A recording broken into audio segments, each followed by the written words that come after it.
అందరికీ వందనాలండి. నా పేరు రేవు బాబు. మరి అందరూ బాబురావు గారు అన్నారు కాబట్టి ఆ బాబురావు గారి పేరు మాకు డేవిడ్ బాబాయ్ అని అంటాము. ఇప్పటివరకు కూడా మేము డేవిడ్ బాబాయ్ అని అంటాము. అయితే డేవిడ్ బాబాయ్కి 4 పిల్లలు ఉన్నారు కదా, ప్రసాద్ అన్న, నాగమణక్క, మరి శివ, ఐజీ. బాబాయ్ ఒకప్పుడు నాకు ఏం చేసిండే, నేను లోపల తిరిగేటప్పుడు ఐజీ మంచి ప్రయోజకుడు అయ్యాడు, వాడు తప్పలా కొట్టున్నాడు, మందిరంలో అన్నాడు. ఇక్కడ భారత మరి విశ్వాసం ఉన్నట్టు వాళ్ళకి తెలిసే ఉన్నట్టు కొంతమంది తప్పలా కొట్టాడు ఐజీ.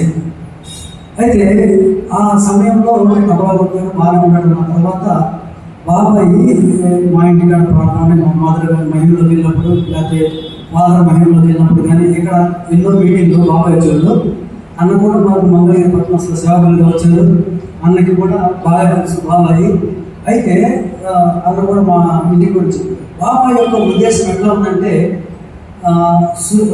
సువార్త ప్రకటించే విషయంలో, లేకపోతే ఇక్కడ మందిరంలో కానీ పాట పాడే విషయంలో కానీ, వాక్య పరిచర్యలో కూడా, పాటలే కాదు వాక్య పరిచర్యలో కూడా మా ఇంటికాడ ఎక్కువ అన్నయ్య బాబాయే వాక్యం చెప్పాడు, దేవుడి బాబు.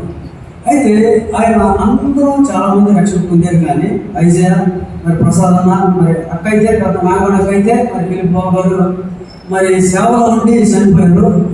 అది అందరికీ తెలిసిన విషయం ఇక్కడ అందరికీ.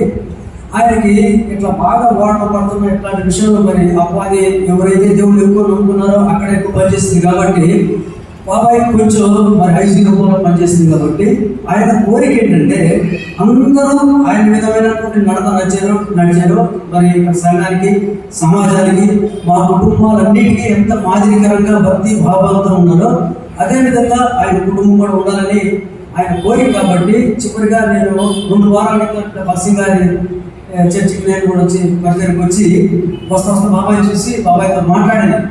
అట్లా కొడుకొని ఇట్లానే ఉంటారు. కొడుకొని 2 మాటలు ఏడుస్తుంటే నా ఏడబాబు రవాణా వచ్చాడని చెప్పింది.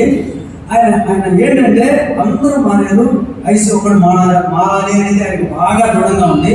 అది ఒకటే. అయితే ఈరోజు 2-3 రోజుల క్రితం నేను ఇక్కడికి వచ్చి అడిగినాక ఐసీ కూడా తాగట్లేదు, మానేసరి చెప్పారు. దేవునికి నామానికి ఎంతో మహిమ బలములాగా నేను కూడా అనుకున్నాను. ఇక సేవకులు సంఘం అంతా కలిసి వారి కుటుంబం కోసం, మరి విడిపడ్డ మరి ఆంటీ కోసం, సుభాష్ ఆంటీ కోసం. సుభాష్ ఆంటీ మా బాగా సంబంధికులు అనమాట, మా అమ్మ తర్వాత. అయితే వీళ్ళందరి నిమిత్తం సంఘం అందరూ కూడా ప్రేర్ చేయాలని బాబాయ్ గారి కోరికంటే, మళ్ళీ ఐసీ ఇక్కడ తపలా పుట్టగానే ఏదో ఒక చాపలేటో చెప్పుడు చాటలో ఏదో దాంట్లో ఉండాలని ఆయన కోరిక. కాబట్టి ఆ చివరి కోరిక ఆయన్ని అది ఇంచుమించుగా నెరవేరింది. దాని నిమిత్తం తమరు వచ్చిన ప్రతి ఒక్కరూ ప్రార్థన చేయాలని మనం చేస్తూ సెలవు తీసుకుంటాం.